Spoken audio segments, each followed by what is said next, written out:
time for the O.C.D Video Game Awards. The time has come. Who's gonna snatch this crown? Welcome back, guys, to this year's O.C.D Gaming Awards. I decided to step it up a little bit. I got my crown on. I got my good drag on.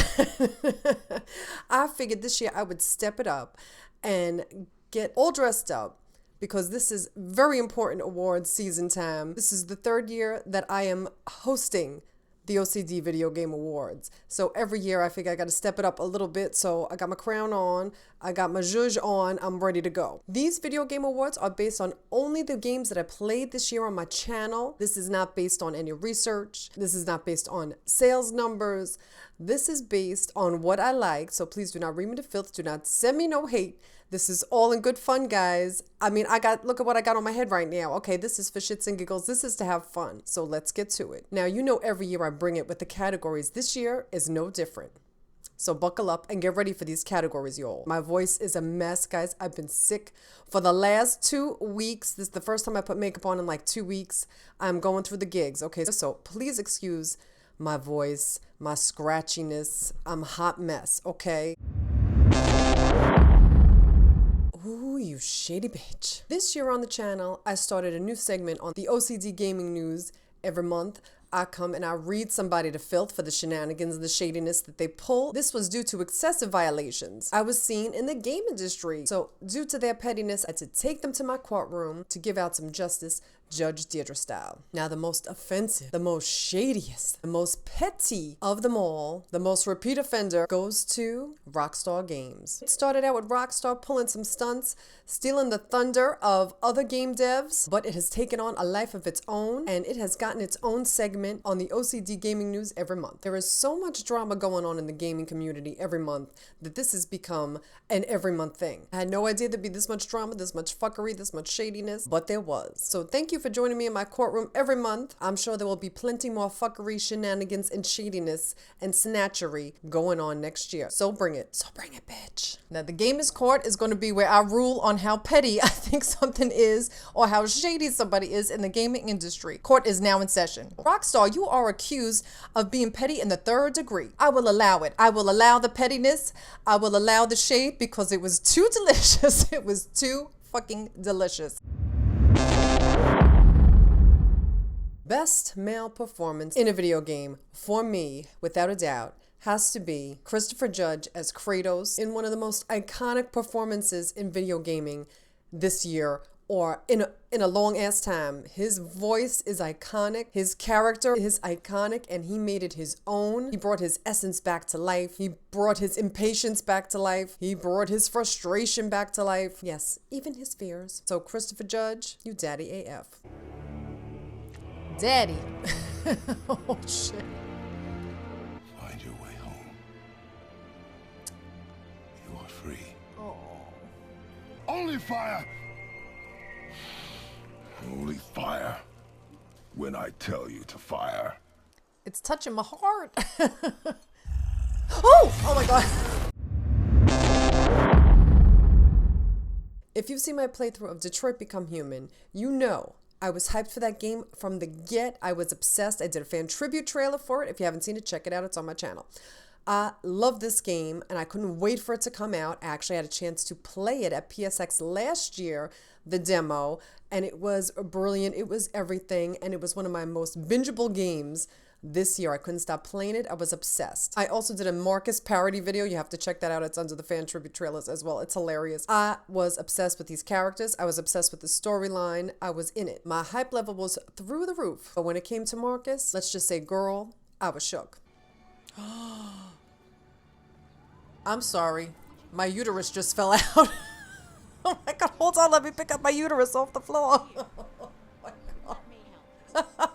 Oh, Jesse Williams, you got me shook. Oh, he's so beautiful. It's not even funny. How am I supposed to concentrate on this game? He's so pretty. Red Dead Redemption 2 came into our lives and was given us that Westworld, Western, cowboy, cowgirl, realness fantasy that we all have been waiting for. We rode our horses, we got into fights, camped out under the stars, robbing people, drinking, hollering, tearing it up in the Wild West. We even hot-kicked and danced our way through a bar fight. I don't think we could have predicted how immersive this game was going to be. It's so nuanced, so meticulously done, down to the smallest detail. We literally feel like we're living and breathing in this world. So this is why Red Dead Redemption 2 gets the most immersive game award of this year, of 2018. Arthur and the whole gang is giving us the cowboy fantasy that we've been dreaming of. And it brought us to question the nature of our own reality. I hope, he's oh my God, he's dancing on the bar. Nobody. I'm talking to Oh my nobody. God. What did you say? What? I said, Oh my what God, did you drunken say? ass bar fucking fight. Yes, sir. Yeah. Girl. Shut your mouth. Shut your mister. mouth. What the? Oh my God, you just hit my leg. What in the actual fuck? That was hilarious. Are we gonna fight or are we gonna dance? We're gonna have a dance off, bitch.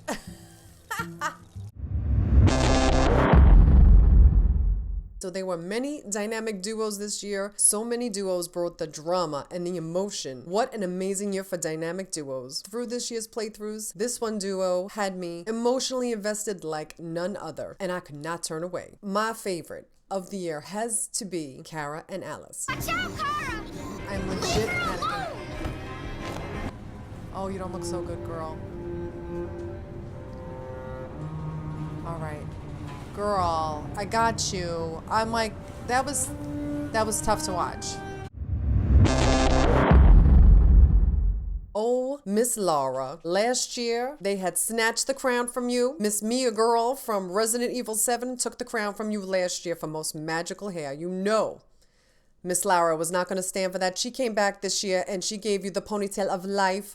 She gave you that hair, girl. That magical hair flowing and blowing in the breeze. No one can beat that ponytail this year, that is for sure. So for most magical hair goes to our girl, Miss Laura. Miss Laura's hair fought through tsunamis, fire, apocalypse. Nothing was bringing that hair down.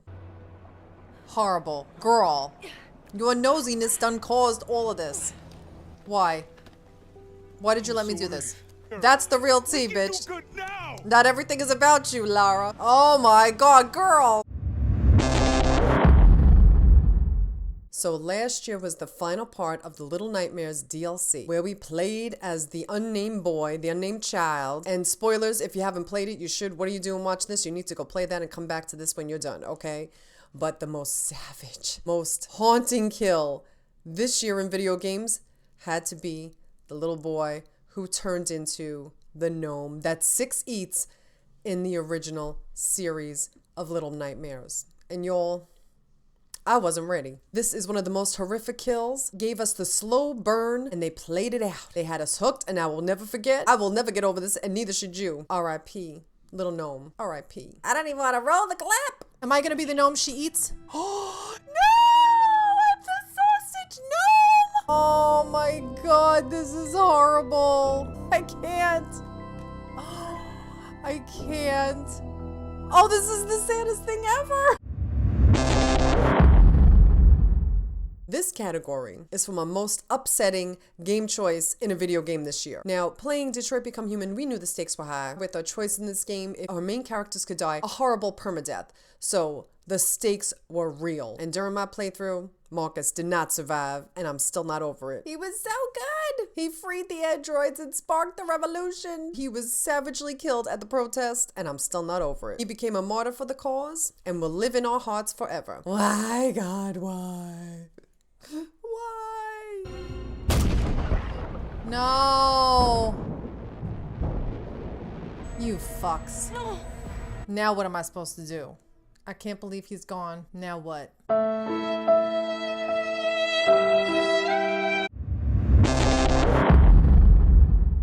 When we played the final season of The Walking Dead, we found the Lord of the Flies, Marlon, and the kids from the school. We knew Marlon was gonna be that bitch. Was the hair? Was it the fact that he resembled Kiefer Sutherland from The Lost Boys?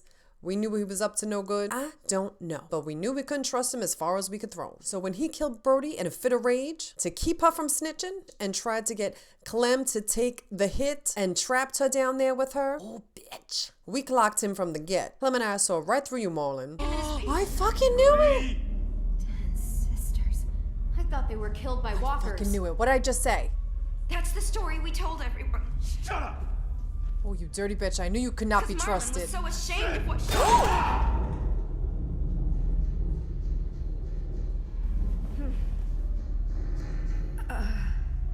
What'd you say? Oh my god! Most iconic catchphrase. There were many iconic catchphrases this year. My top 2 of the year: Detroit Become Humans, Connor, I Am Connor, The Android Sent by Cyberlife, and of course, no one could top this year Christopher Judge as Kratos in Boy. That iconic catchphrase took over the gaming world and took on a life of its own. Dad of boy, dad of war, god of boy. We all were saying it. Get in the boat, boy. Everything is different, boy. This way, boy. Boy. Slow down, boy. We do what we please, boy. Okay, so now there is a fan favorite and there is a stan favorite. And I'm talking about the stan favorite of the year, guys. You might know who I'm talking about. A little character called Connor from Detroit Become Human, played by Brian Deckard. It was a huge hit for Quantic Dream. There was even a bigger hit than the game itself was Brian Deckard and his Connor army that took over the gaming world. He reached out to the gaming community, even little old me. He was so friendly to the gaming community and started his YouTube and Switch channel. And now he has the whole Connor army behind him. He reached out to the gaming community and the gaming community clapped back hard with all the love and the stannery that no one could have predicted. His Connor army has taken over. His Twitch and YouTube channel exploded after the game was released, and he's so nice to the community and he deserves it. It could not have happened to a nicer android. Name. My name is Connor. We're gonna try and be nice. What about you? He's What's turning your on. name? We're gonna shut you down for good. You'll be Oh, dead. Connor, you're so Do good. you hear me? Dead. Self-destruct if it feels threatened. So leave it alone now. Now, this bitch, I mean this with the utmost respect, the utmost love, and this category goes out the most badass, ass-kicking female character in gaming this year. Now, since I did not play Assassin's Creed on my channel, so beautiful Miss Cassandra could not get into this category because I did not play it, but shout out to Miss Cassandra, kicking ass in ancient Greece. But for the games that I did play, Miss Shady Adler of Red Dead Redemption 2 is that girl. She rose up out of the ashes when her life went up in flames. And not only did she survive, she thrived, bitch. She is as capable and as strong as any man in the Wild West. She is smart and self-possessed and not afraid to bust a cap in your ass either. She deserves our love and respect. All hail the queen, Mrs. Shady Adler. My husband and I, we shared the work. All of it. I was out We in know the she's fields. gonna be part of the I gang. can hunt, carry a knife, or use a gun. I love her Tell you, voice. you keep me here, I'll skin this fat old coot and serve him for dinner. She's not having any of your shenanigans. No! Oh, yes, girl. Oh, she's grabbing her gun. Hey, how's about this? Oh, girl. Go, go, go! So one of the games that I just did not have a chance to finish this year, there was an overwhelming tsunami of games this year, literally, that I just could not keep up with. I really didn't get a chance to get too far into Shadow of the Tomb Raider. You know, I love Miss Lara and I love Shadow of the Tomb Raider, the whole franchise. So I am so ready to finish that game. But this is a to be continued because poor Miss Lara, I didn't have enough time to finish her this year. And she did not get the love that I wanted to give. So even though the game looks stunning and I still want to see Miss Lara get through all her shenanigans, I simply could not finish it. So special shout out to Miss Lara, to be continued. Lara's been 23 for 30 years. Girl, you ain't loving this. Oh, damn. She pushed him right the fuck out.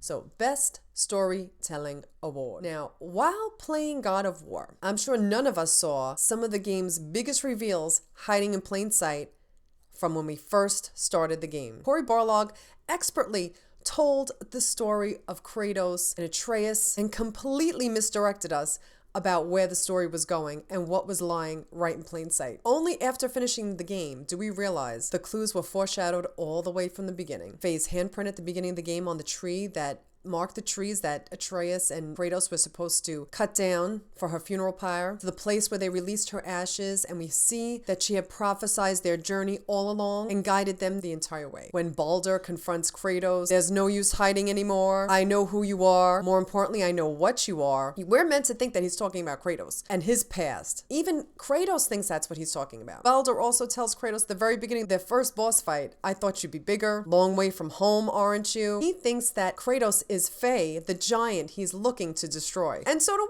we. When Freya freaks out over the mistletoe on Atreus, that's because she knows that's the only thing that could kill her son Baldur. And that's why she freaks the fuck out. So there was many things that was foreshadowed, and it was so brilliantly done. There's more, but that's just a little snippet of incredible, immersive storytelling, and I live for going back and finding out those Easter eggs. God of War! I'm so excited. It looks so good. Bitch, I stole your look.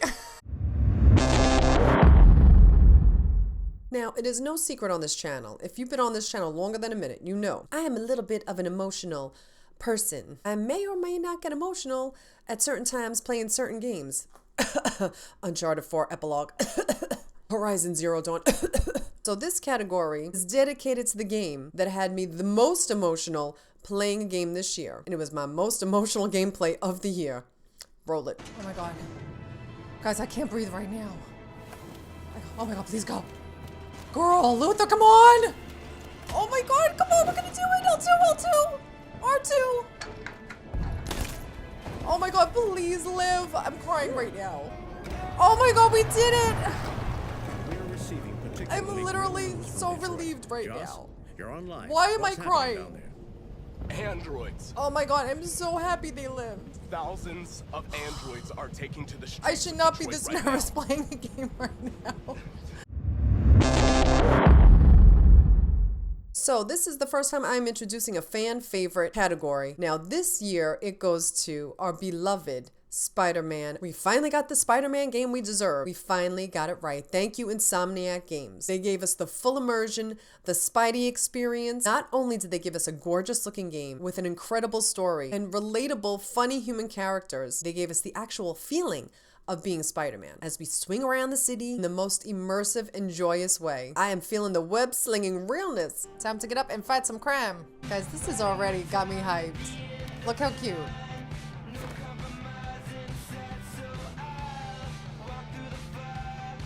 Yes. Nice. Oh my God, I'm in love already. Now, playing Detroit Become Human, I knew it was trouble walking up to Zlatko's house from the get. I did not trust him. I clocked those blue blood hands from the second we walked in, and I did not trust him. I clocked those blue blood hands from a mile away. We knew it was a bad idea going into the murder house. We knew it was a bad idea going into the murder basement, but we went anyway. Why? Why did we do it? But we did. We barely escaped with our lives and set all of the Frankenstein androids free to bring Zlatko down for good. That's what you get, bitch. Is his hand blue? Is his hand blue stained? We're going in the basement, this stranger we don't even know.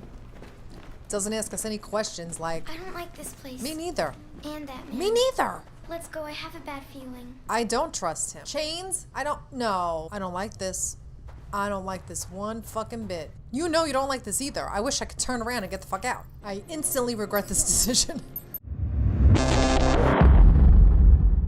Now, it is no secret that we are all thirsty AF for any and all news for Naughty Dog's the much anticipated Last of Us Part 2. So when the man himself, Neil Druckmann, drops us a bomb and spills the tea on the game and gives us some behind the scenes peeks, we're all gonna lose our mind. That's right, a doggy/wolf companion that's gonna be in The Last of Us Part 2. Dressed in his little mocap suit and being the goodest of all boys or the goodest of all girls, it was too much for my heart to handle. So for this, Neil Druckmann gets the best reveal.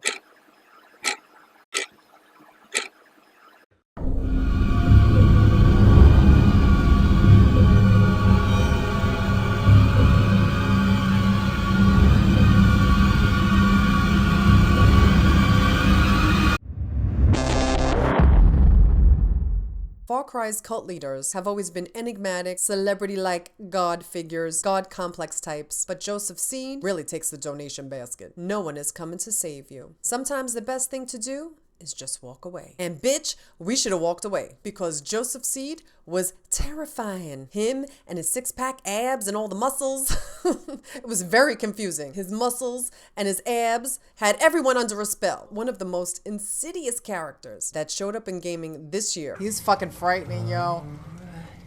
Oh, amazing. He's amazing gracing us right now. Praise be to you. Oh, the bitch was in on it. She was worried about him, not our people.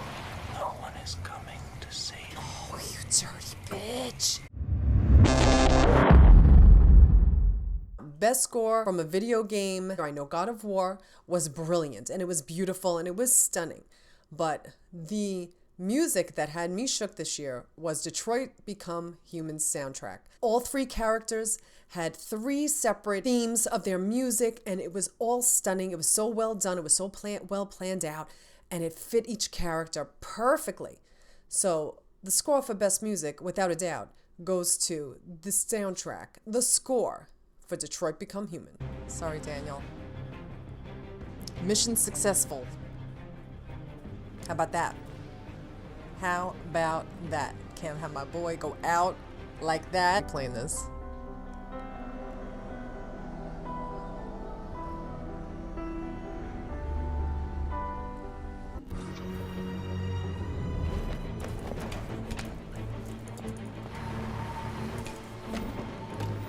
Badass slow-mo.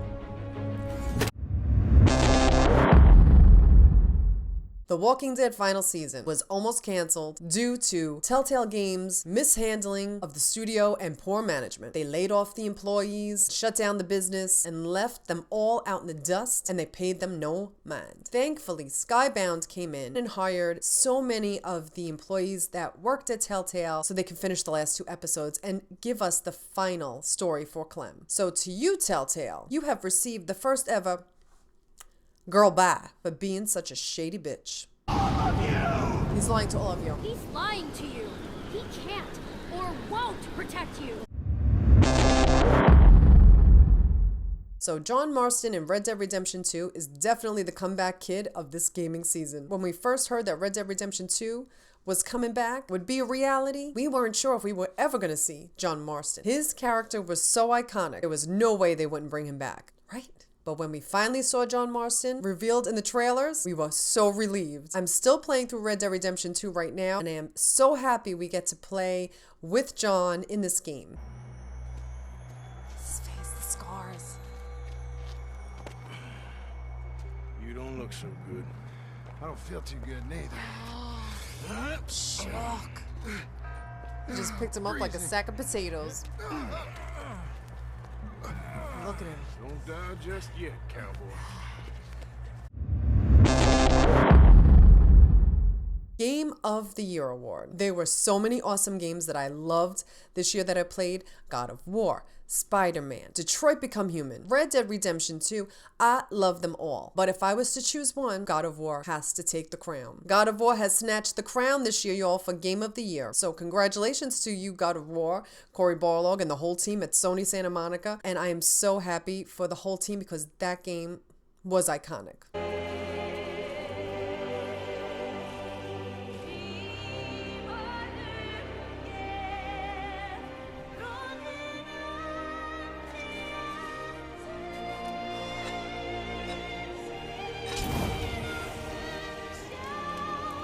Wow. Oh, I'm getting the chills. I can't. This music is too much. Too much.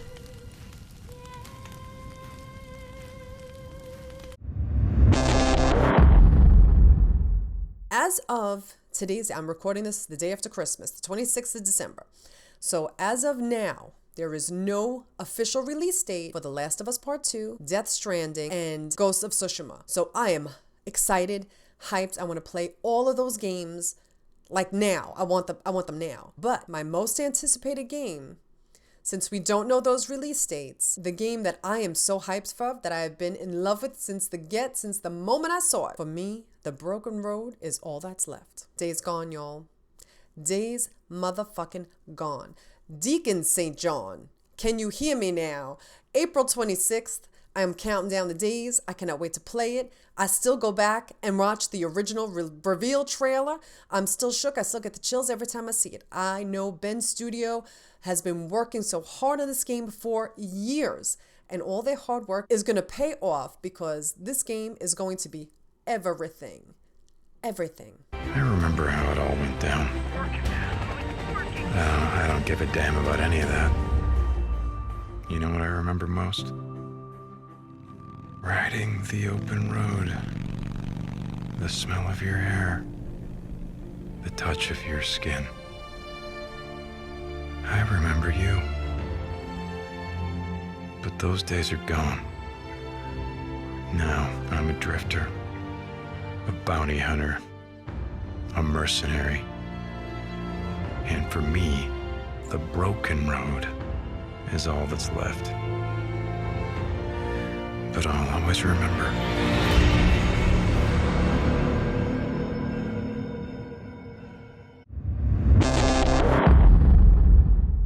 My favorite Easter egg reveal in this year's games had to be, without a doubt, the special shout out to The Last of Us in Life is Strange Season 2. When the boys are in the forest, when they're running for their lives, Sean and Daniel are in the forest, they come upon some strange ass looking mold mushroom things, the cordyceps, and they start making clicker sounds. They make a reference to The Last of Us, and it's fucking brilliant. And it is everything. And you know I live for an Easter egg, and you know I live for The Last of Us. So check the receipts. What the hell is that? It looks like the cordyceps virus. I should have listened in biology class. You see that? Looks like a clicker. It does look like, that's what I said. It looks like a clicker. It does. What did I just say? Cordyceps virus. Kid, we're on the same page. Girl, for this year's best female performance goes to our beloved Kara in Detroit Become Human. Valerie Curry did an incredible job, a heartfelt, emotional performance as the surrogate mom to Alice. I was so engrossed in their storyline. I was so emotionally attached to their characters.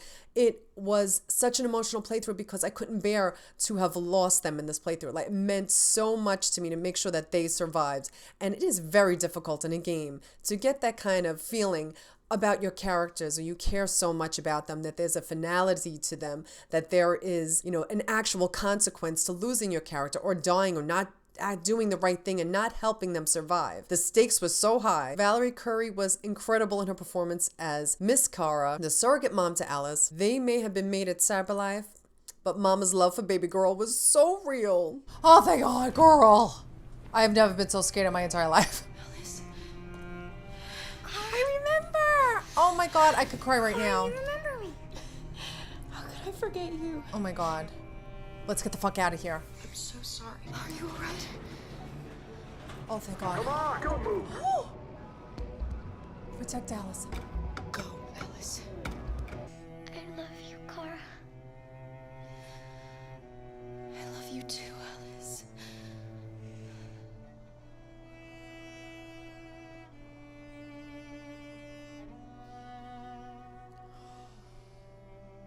Oh my God, my emotions. This award last year went to Little Nightmares when Miss Six done took out everybody, okay? This year, it is AJ from The Walking Dead when he savagely took out Marlon with a bullet to his head and took him right the fuck out because he messed with Clem and tried to take her out. And he wasn't having it. Marlon never saw it coming and had us shook to the core. Savage. I'm the leader, bitch. Fine. Woo! Oh, who did that? Oh. No. No. No. Oh. What? I saved one for me.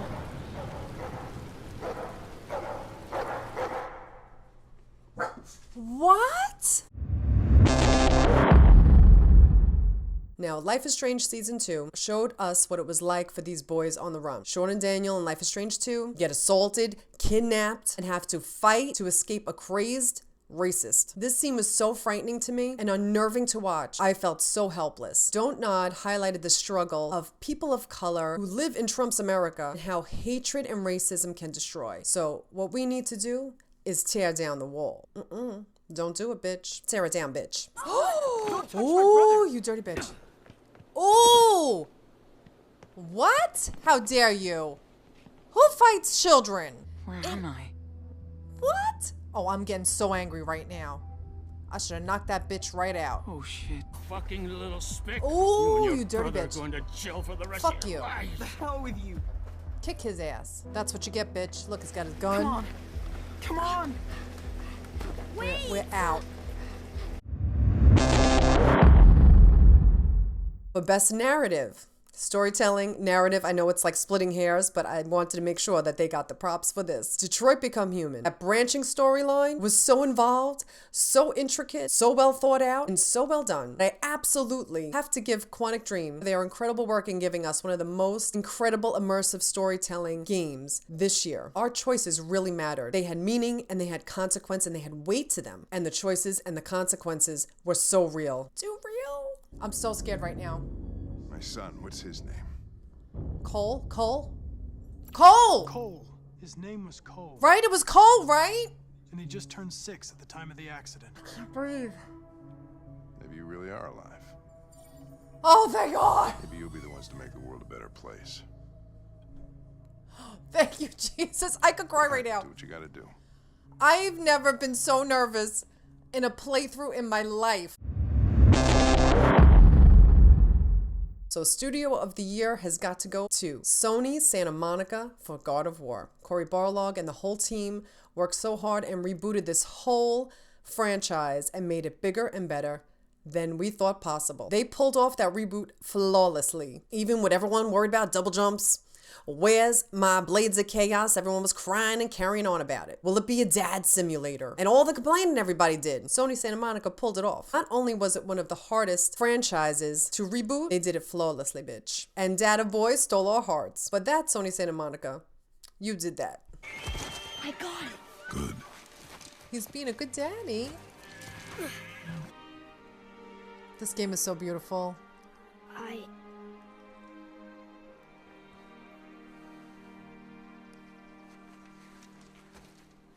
This game is so beautiful. The music, I'm so shook over this game. Let me know in the comments what you guys thought of this year's O.C.D Video Game Awards. What are the games that you wanted to win that didn't win? Do you agree with my picks? Do you not agree with my picks? But remember, don't read me to filth. Don't send me no hate. This is all in good fun. This is just for shits and giggles. I hope you guys enjoyed this year's shenanigans and this year's video game awards for all the games that I played this year on this channel. Let me know if you agreed or you're hating my picks. Once again, the final award for Most Grateful YouTuber goes to me. Thank you all so much for all your love and support on this channel. You're helping me grow this channel, and I'm so appreciative of you all for helping support me on the channel and on Patreon. Thank you for sharing and retweeting my tweets of my videos. Thank you for following me on Twitter and following me on Instagram at O.C.Deidre. It means everything to me, and all of those who support me on Patreon, it means everything to me. And if you cannot support me on Patreon, still support me by watching my videos and sharing my videos and leaving me comments. I love talking to you guys. I'm so grateful for you guys. And if you haven't subscribed to this channel, please subscribe and help me out, and support this silly shenanigans and the nonsense that happens on this channel. It helps me out so much. I remain incredibly hopeful for the future of this channel. My goal is to hit 10,000 subscribers, and I said a long time ago, when I hit 10,000 subscribers, I will do like a live stream, pajama robe and slippers get up. We'll do a pajamas PJ party stream. I will stream a game in like my big fuzzy furry robe and my pajamas and my slippers, and do just like a silly live stream. So help me get to 10,000 subscribers. It means so much to me. I cannot do this without any of y'all. When I get discouraged, you guys keep me going. So thank you so much for leaving me the comments and sharing and watching. It means everything to me. I can't thank you enough for that, for keeping me hopeful when things get tough on this channel. It is a lot of work, but I love it. I would do it if nobody watched. I still love talking about games and experiencing these games with you guys. So thank you so much for making this community as great as it is. And to all my friends on the channel, you guys really mean so much. Thanks for sharing my passion for gaming, and I'm so thankful. I am so looking forward to all the incredible games that we'll be playing in 2019. If it's anything like 2018, we're going to be in for another killer year. And y'all, we're not ready. But when has that ever stopped us? So bring it on, 2019. If you like this video on the channel, please leave me a like and subscribe. And if you can, please support me on Patreon. Every little bit helps. Help a girl out. Thanks for watching, and I'll be back with more.